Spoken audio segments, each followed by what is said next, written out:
This video is about a guy named Nathan, better known as his alias Rising Phoenix. Phoenix is a martial arts enthusiast and could be considered somewhat of a YouTube star. Most people know Rising Phoenix from his fights in the backyard fighting organization Street Beefs. I'll come right out of the gate with it. Rising Phoenix actually has 4 losses in Street Beefs, a record of 0-4. Because of that, Rising Phoenix is actually considered somewhat of a running gag amongst some of the Street Beefs fanbase. Commenters sometimes frame him as this internet joke, as the guy who watched too much anime and Bruce Lee movies, as the guy who thinks he's a martial arts master, but he's actually a nobody who keeps getting his ass handed to him. And everybody is supposed to be in on the joke but Phoenix himself. It's framed like he's a nicer kung fu version of Charlie Z. I guess the name Rising Phoenix doesn't help. It is kind of a nickname someone who takes himself too serious would pick. I'd like to pop that bubble right away. Phoenix is not anything like that. I did a little interview with the guy for this video wherein he showed clear self-awareness. But he also has a YouTube channel where anyone can see that the guy simply gets it.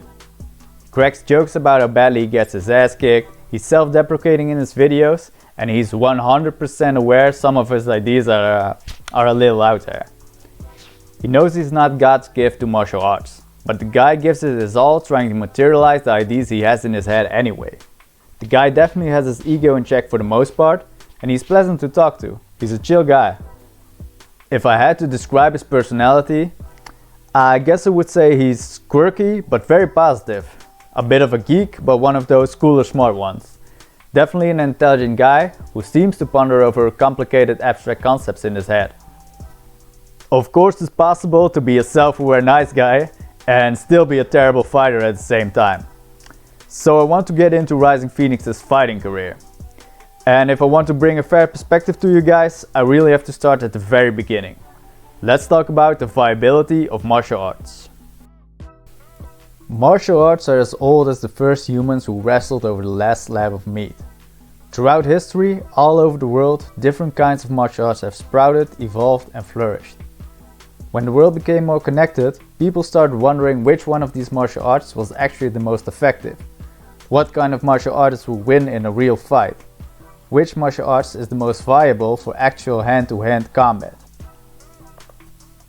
Through cross-training, vale-tudo and the rise of the UFC, we slowly began to get a grasp on what is the most effective way of fighting. There may be no hard and fast rules to techniques, as different individuals can make different sets of techniques and strategies work in combat, but it became clear that the most successful martial artists actually engage in sparring, drilling against resisting opponents, and also engage in high-level physical conditioning. You need to actually build a fighting operating system through combat, download it into your nervous system if you will. It's certainly gotten clear over time there's a set of best practices when it comes to martial arts training. Different martial arts have individual aspects that make it viable or less viable. Some are pretty close to actual fighting, while others are not suitable for actual combat at all. Most people are at least somewhat familiar with the concept of judo. Let's take judo as an example and take a look at the viable and non-viable aspects of judo. So this is a list I put together of viable and non-viable aspects of judo. On the left you see the viable aspects, on the right the non-viable aspects. Allow me to quickly go through them one by one. So the first aspect is that grappling arts are extremely viable in general. There was a time when grappling arts like wrestling and judo weren't even considered forms of fighting. The heavyweight boxing champ was considered the baddest man on the planet. But the first UFC changed a lot about that, by showing the effectiveness of Brazilian Jiu-Jitsu. The grappling arts wrestling and BJJ are still of giant importance in modern fighting and are considered the fundamental building blocks of a fighter. And although judo is not considered to be at the same level of importance, it's still a very viable grappling art and a great addition to any fighter's skill set. Next up is the building up of grappling strength. This one's pretty straightforward. Judokas are tremendously strong. Years of throwing and controlling people builds a ridiculous grip strength, back strength, hip strength, all kinds of strength. Tossing people on their heads is badass and very effective. Training in judo crafts very unique and dangerous weapons for a fighter. The focus on specific forms of takedowns on the feet make it unique. Years of trying to unbalance and trip opponents creates a specific skill set not seen in other grappling sports. breaking falls is one of judo's best kept secrets. Not getting hurt when being taken down is low-key of extreme importance. And if we're talking offensively, of course a well-timed throw can be absolutely devastating and end the fight lightning quick. The fourth viable aspect of judo is that most judokas spar with full resistance every training session. Judo training consists of a whole lot of sparring. Within the rule set of judo, judokas battle out a lot of rounds with full resistance, only holding back on some of the throws to prevent injury. Through these live rounds of battle, the judokas built the skill to perform their sport at the highest competitive level. Now we'll jump to the non-viable aspects of judo. These aspects of judo are not suitable for someone training for fighting. First up is the dependency on gi grips. Wearing a gi is a very big part of judo. Judokas train day in, day out with specific grips on the gi. It's easy to imagine how much the absence of a gi would diminish the game of a judoka. When your entire game starts with a strong grip on the lapel, you'll have to adapt on the fly in a situation where the opponent is not wearing the gi. And before I get an inbox filled with messages about self-defense and winter coats, not a lot of outfits replicate the tough material and loose sleeves of the gi. There's a big difference there. But yes, a black belt in judo is likely going to dominate an untrained person regardless of their wardrobe. But that has everything to do with the aspects on the left side of this list. The absence of a gi would still be a diminishing factor for the judoka. Second up are the restrictive rules and the sports focus of judo. Many grappling techniques are not allowed in judo. There are specific rules about grips and you are not allowed to grab the opponent's legs at all. This for one limits your own moveset as an offensive grappler, as there are parts of the game you don't master. So you're not drilling and learning the double leg technique in a judo class, for example. But even more importantly, you never train to defend against these prohibited forms of grappling. To stick with the example, you don't learn to sprawl and defend against a double leg. You can specialize offensively and still be very effective regardless. But specializing defensively is a liability and leaves you vulnerable. And lastly, there is zero striking. It's obvious there is no striking in a grappling sport, but judo in specific is very far removed from the art of striking. In BJJ, you usually get at least some self-defense based classes involving striking. You maybe learn some basic defensive striking posture and to work yourself to a body lock. This is not common in judo classes. In judo, the rules actually actively forbid you to use feinting and footwork, which are of course some of the fundamentals of striking. So these were some of my ideas on the viability of judo. I'm sure I missed some things, been a while since I did any judo, but the point of this list was to illustrate how individual aspects of a martial art can be viable or not viable for fighting. And also to show how one could start to deduct what are viable parts of other martial arts, or perhaps even your own martial art. Let's stick with the judo example for just another moment. If we're talking viability for fighting, a brown belt in judo who trains some MMA on the side is much further along as an actual overall fighter than a black belt who only trains against other judokas. The black belt may have a higher level of judo and beat the brown belt in a judo match. But the brown belt has actually made some way in actually applying his judo technique against fully resisting, unrestricted opponents. The power of training MMA for the brown belt judoka lies not necessarily in becoming a striker himself, although picking up techniques that are working for you is of course excellent, but it lies mostly in learning to apply his judo to opponents who kick and wrestle and throw shots on the ground. You can force the viable aspects of your martial art to the surface by pressure testing it in this way. The reason I picked judo as an example is because I think it has the most obvious distinction between what parts of it are viable for fighting and what parts are not. But all martial arts and combat sports suffer from at least a few aspects that aren't completely viable for actual hand-to-hand combat. Even MMA has its restrictions. What it comes down to with the viability of martial arts is that the more you are limited from an actual fight by the rules, the less viable your martial art will be. And the more static and removed from pressure testing your training is, the less effective your training will be. Rising Phoenix started his martial arts journey with Kung Fu. Kung Fu is actually a collection of different martial arts, and I'm definitely not familiar with all of them. But most styles of Kung Fu are widely considered not viable at all, meaning Kung Fu training has many aspects to it that are not suitable for actual fighting. Rising Phoenix trained in 5 Elements Kung Fu, an American Kung Fu style based on the elements. After 5 years of training in this style, Phoenix realized that this way of training without any focus on sparring was not getting him the right results as a fighter. So Phoenix dabbled in some other martial arts, but came to the conclusion he wanted to do something completely different. He was going to create his own fight style. He was going to take the parts of his kung fu that he considered viable, sprinkle in some of his own ideas, and create an actual pressure-tested fight style. And this style was going to be inspired by nature.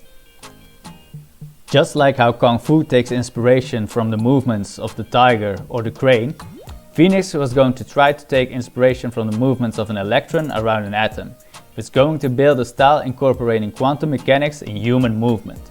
He was going to try to build quantum field theory into his actual fight style. His training program consists mostly of solitary training. He does weight training, shadowboxing, running, yoga and meditating. He works on techniques and spars with sparring partners when they're available. And just to add a little to the madness, the place he was going to pressure test his fight style was going to be in an actual cage fight in a backyard fighting organization he randomly heard about. So this is all pretty crazy. But as exciting as it all may sound, this definitely is not the story of some genius athlete finding a breakthrough in the laws of physics and human movement. This is not the story of a spectacular fighter becoming champion of the world, not even champion of his local backyard fighting organization. Phoenix is an average athlete with an average talent for fighting, but his ideas and mindset are interesting, and that's why I'm making this video. There's a lot more to martial arts than just being the best. You do yourself a disservice to only be interested in John Jones and Khabib Nurmagomedov and write the rest of the martial arts world off as garbage because they're so-called terrible fighters. Allow me to use myself as an example of this. Your boy Concrete Breakdowns also isn't a natural athlete. I was pretty darn skinny and weak as a teenager. Through finding fitness and martial arts, I changed a lot.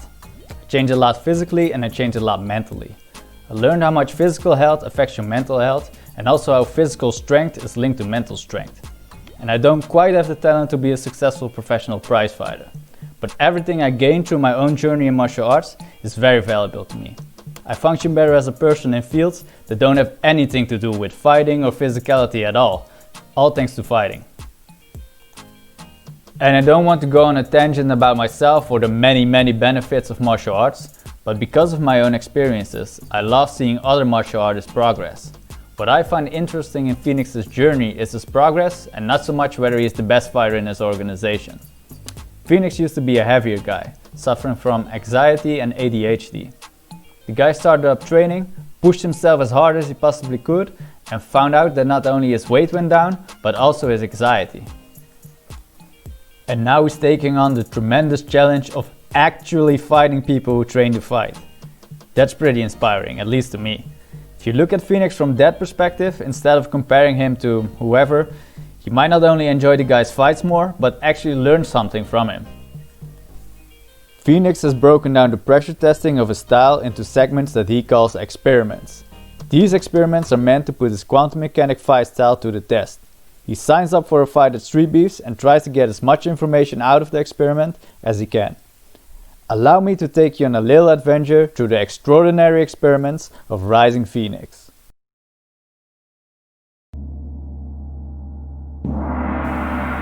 Experiment 1. The litmus test.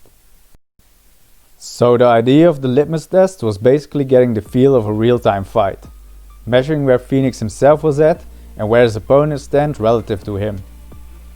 A first fight is a real intense experience for anyone. Training can only prepare you for it to a certain degree. There's a ton of information coming at you real fast, and you can only try to process all this information to the best of your ability. There definitely were a few raised eyebrows in the crowd when Phoenix stepped in the cage. There's a general vibe in the crowd of, who the hell is this kung fu guy? Phoenix gets matched up with a fighter named Odinson. Odinson is a much bigger guy with broader shoulders, a more muscular build, thicker bone structure. Everything is thicker on the guy, even his facial hair. This was not going to be an easy first fight. Phoenix later actually noted in one of his videos that Odinson's nickname was very suitable, as every strike felt like it was getting hit by Thor's hammer. Members of the crowd were expecting Odinson to absolutely steamroll through the random guy in the kung fu outfit.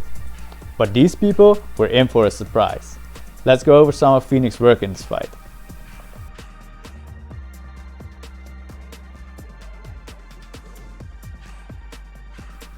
Odinson starts the fight with some heavy boxing pressure. Phoenix responds by punching himself into a collar tie. Phoenix uses dirty boxing and knees from this collar tie. He manages to not only put a halt to Odinson's heavy pressure with the clinch in this way, but he also creates an opportunity to get offensive himself.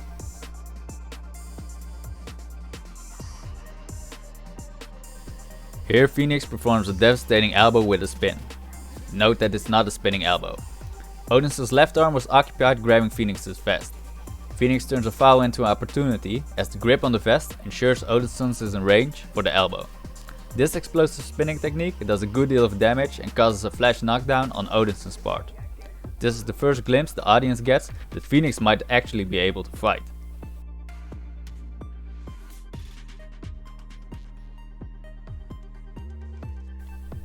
Phoenix afterwards switches to a double collar tie, looking to resume his knee strikes, shows some beautiful clinch technique and gets a good clamp on the back of Odinson's head.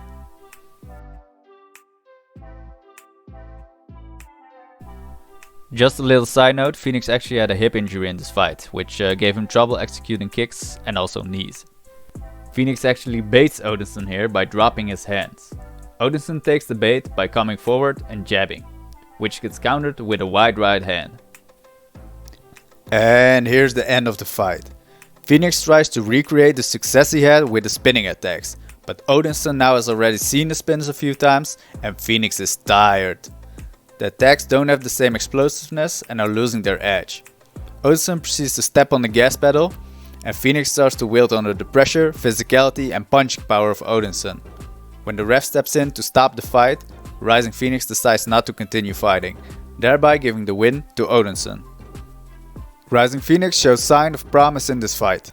He can actually be explosively dangerous on offense and hurt his opponents. He has a degree of technical mastery over the clinch game, and he did not just simply accept the fact that Odinson was a stronger puncher and immediately found a way out of the fight. He took the damage and fought back. So a positive but realistic takeaway for Phoenix from this first experiment is that he can actually be dangerous in spurts and he's tough enough to take some damage. So you could say that experiment 1 was in many ways a success. There's a lot to be said for putting up a solid fight against a physically stronger opponent, who will be at a higher weight class in any other form of sanctioned fighting. But at the end of the day, Phoenix did get overwhelmed. There's not only positive feedback to take away from the litmus test. Phoenix did a lot of backing up and shelling up in this fight. He never got to be in the driver's seat and control the range or pace of the fight. The fight was fought off the back foot, which is a big part of why he gassed so quickly. Moments of success were usually short-lived.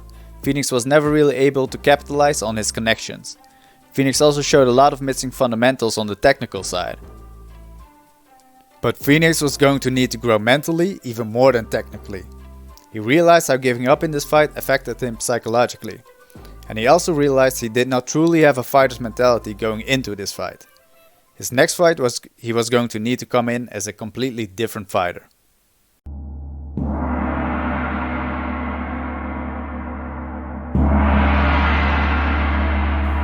Experiment 2: Calibration. After going back to the drawing board and rigorous training, Phoenix was ready for a second experiment. Experiment 2 was called Calibration. The idea was to take lessons from the first fight, calibrate, and hopefully see improved results in the second fight. Former opponent Odinson was somewhat around the right skill level, but definitely too large and strong. You'd hope that Phoenix gets matched up with an opponent his own size and skill level this time around. So Phoenix ends up getting to Street Beefs late that day because he didn't have a ride. He gets offered a fight with Dutch kickboxer Caillou, who flew all the way from the Netherlands to fight. No other fighter was willing to take on the Dutchman under kickboxing rules, so of course Rising Phoenix of all people steps up to the plate and takes the kickboxing fight. Caillou is not only a bigger, longer fighter, this guy is a skilled kickboxer who has many rounds of sparring with actual competitive kickboxers. Dutch kickboxers are a different breed. Even the 40-year-old cardio kickboxing moms can rip your legs to pieces. I can tell you that from first-hand experience. For those of you not in the know, the Dutch have a long history of success in kickboxing. Dutch sparring sessions are famous for being absolute wars. The Dutch combined the science of Western boxing with devastating low kicks into a very technical but aggressive and damaging fight style. Legends like Ramon Dekkers and Rob Kaman used to travel to Thailand and win Muay Thai matches against the Thais, when this was practically unheard of at the time. A dozen of Dutch legends absolutely dominated the K1 scene in the 90s. And Dutchman Rico Verhoeven is considered the best active heavyweight kickboxer today. And our pal Rising Phoenix just found himself in a scrap with a pretty decent practitioner of Dutch kickboxing. So in the fight, Rising Phoenix gets absolutely steamrolled. Phoenix is getting blasted by ferocious knees and kicks. Phoenix gets a short break from his beating when he gets kicked in the groin, only for him to get absolutely steamrolled again when it resumes. Eventually the ref has seen enough and stops the fight. This was pretty much as one-sided as a fight gets. But Phoenix commented afterwards that he saw this as a net positive experience. And I do somewhat understand where he's coming from. He was happy he got a feel for himself the level of fighting an actual proper fighter brings. He called it a taste of the pro level. And Caio was a good dude to him and offered to train with him afterwards. I'm sure he was proud of himself. He took a risk many would consider scary. You have to admit Phoenix sure had some balls on him, and his passion for fighting is commendable. But I do strongly disagree with Phoenix here. This was a reckless fight to take, and it has for sure momentarily stunted his growth as a martial artist. At this point, Phoenix needed a lot of cage time, and bailed on every small success he gets. Learning how to fight is not only about the kicks, punches and submissions. It's just as much about building momentum and growing confidence fight over fight. Taking massive amounts of damage in a short fight is the exact opposite of doing that. The lesson of Experiment 2 is pretty much not to take kickboxing fights with Dutch kickboxers when you're an inexperienced fighter. So beaten and bruised, you think Rising Phoenix would go home and lick his wounds. Maybe reconsider this whole cage fighting thing altogether like a normal person. But nope, Phoenix takes another fight the same day.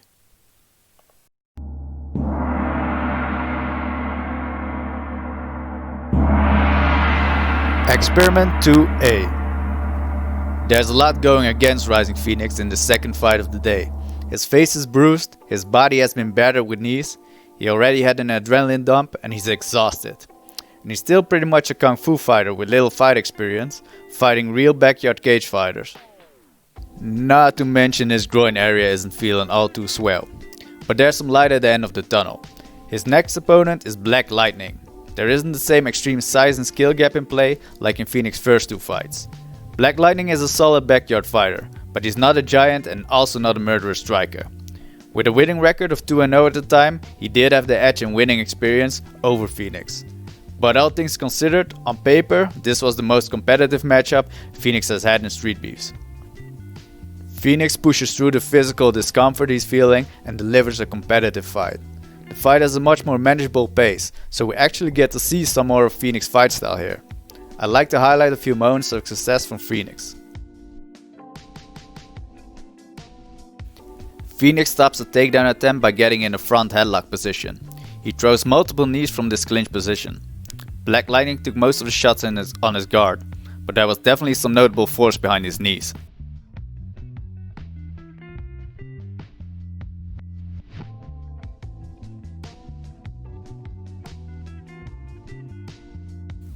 In this shot, Phoenix throws a short downward elbow during a takedown attempt of Black Lightning.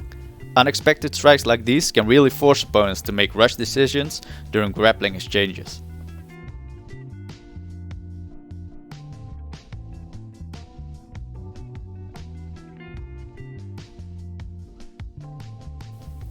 Here Phoenix throws a sneaky head kick while forcing Black Lightning's attention on his long guard. Definitely not a shin-to-chin connection that could end a fight, but it's a crafty, effective strike nonetheless. Phoenix catches the kick and returns with the right hand. Goes for a leg entanglement during the following grappling exchange. I don't necessarily love the technique on this, as he's not properly unbalancing Black Lightning, but it's a good sign he understands he needs to be active off his back. A lot of inexperienced fighters tend to grab something tight and freeze during grappling exchanges. So the movement and the active hips in this position is definitely a showing of some fundamental grappling awareness. Eventually Phoenix stayed too long in a position where he was getting hit though. Definitely would have preferred to see him work back to his feet here.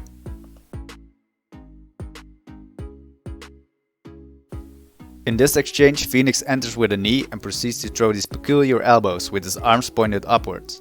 It's unorthodox moves like these that make Phoenix a tricky opponent.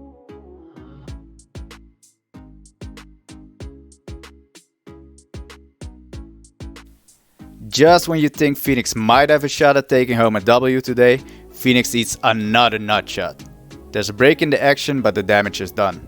Eventually, Black Lightning overwhelms Phoenix with body shots against the cage. I'd say my main takeaway from Experiment 2A would be that Phoenix is actually naturally a pretty hands-on fighter.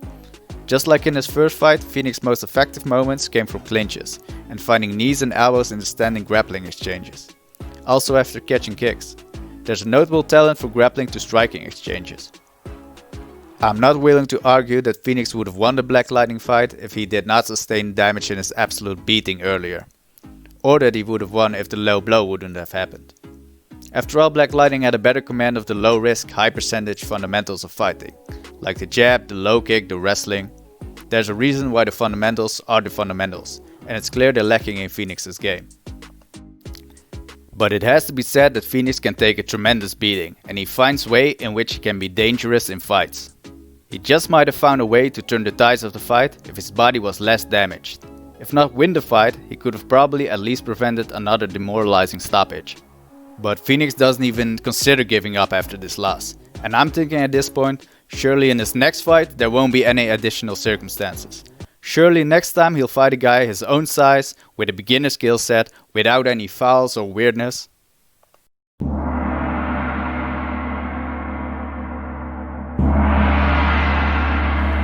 Experiment 3: Combat Waves. As a regular Street Beef viewer, I can remember there was a pretty long gap between Experiment 2 and Experiment 3. It was about a year. I can't help but find the guy's fights entertaining, so I was waiting on the return from Rising Phoenix. Suddenly I see a video pop up on my YouTube feed. Street Beefs, the Olympian versus Rising Phoenix. And I'm like, shit! The Olympian is one of the original Street Beefs fighters, who fought even before they had a cage. He's an experienced fighter with a record of 10-1. He's one of Street Beef's more talented fighters. He's taller than Phoenix, heavier than Phoenix, a powerful striker, excellent wrestling, just an all-round tough guy. Levels and levels above the kind of matchup I was hoping for. I did not understand why Phoenix accepted this fight, and I didn't understand why Street Beefs made the matchup. So Phoenix's fights before might have been skill and size mismatches. But these former opponents of Phoenix didn't have big records in Street Beefs. Caillou was 0-0 for example. He potentially could have been a horrible fighter. But everybody was familiar with the skills, the talents and record of Olympian. Matching up an 0-3 fighter with a 10-1 fighter is just not the greatest idea. So let's get into the fight. Phoenix uses a different guard this time around. Drops the long guard for a tighter guard. He also seems more focused on kicking in this match. He definitely made some technical adjustments for this fight.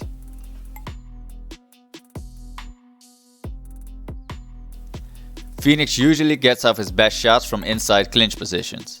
In this fight, the massive strength differential, as well as the Olympian's wrestling base, denies Phoenix attempts to break the Olympian's posture. Phoenix's clinch game is completely shut down here.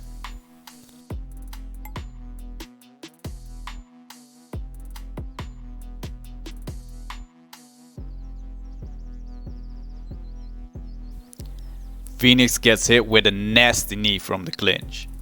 Phoenix gets winded and floored by the Olympian. On the ground, Phoenix eats a giant bomb to the head. The force of the blow breaks Phoenix's jaw.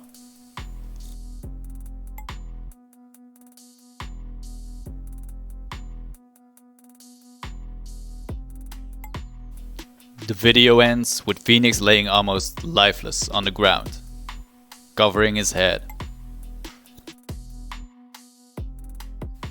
So the general idea of Experiment 3 was offense related, but Phoenix never really got to throwing much offense because he was in another mismatch.